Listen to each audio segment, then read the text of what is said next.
গভীর রাত থেকে ভোর পর্যন্ত থাকছে কুয়াশা। সন্ধ্যার পর থেকে সারা রাত শীত অনুভব হচ্ছে। মানুষকে গরম কাপড় পরে বের হতে হচ্ছে ঘরের বাইরে। স্থানীয়রা বলছেন বিকেলের পর থেকেই শীতের প্রভাব পড়তে শুরু করে। ঘন কুয়াশা ও হিমেল বাতাসে বেশ জোরে সোরেই নামছে শীত।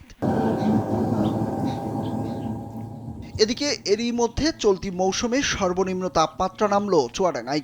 সোমবার সকাল ৬টায় চুয়াডাঙ্গায় ১৪.৫ ডিগ্রি সেলসিয়াস তাপমাত্রা রেকর্ড করা হয়েছে।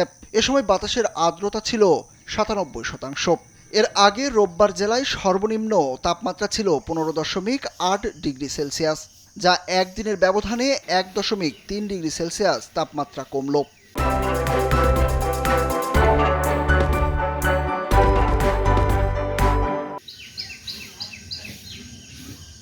চুয়াডাঙ্গার আবহাওয়া পর্যবেক্ষণাগারের জ্যেষ্ঠ পর্যবেক্ষক রকিবুল হাসান বলেন, সোমবার সকাল ৬টায় চুয়াডাঙ্গায় সর্বনিম্ন তাপমাত্রা রেকর্ড করা হয়েছে ১৪.৫ ডিগ্রি সেলসিয়াস।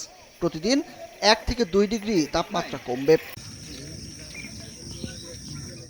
এদিকে শীতের শুরুতেই চুয়াডাঙ্গা সদর হাসপাতালে বেড়েছে শীতজনিত রোটা ভাইরাসে আক্রান্ত হয়ে শিশু ডায়রিয়া ও নিউমোনিয়া রোগীর সংখ্যা।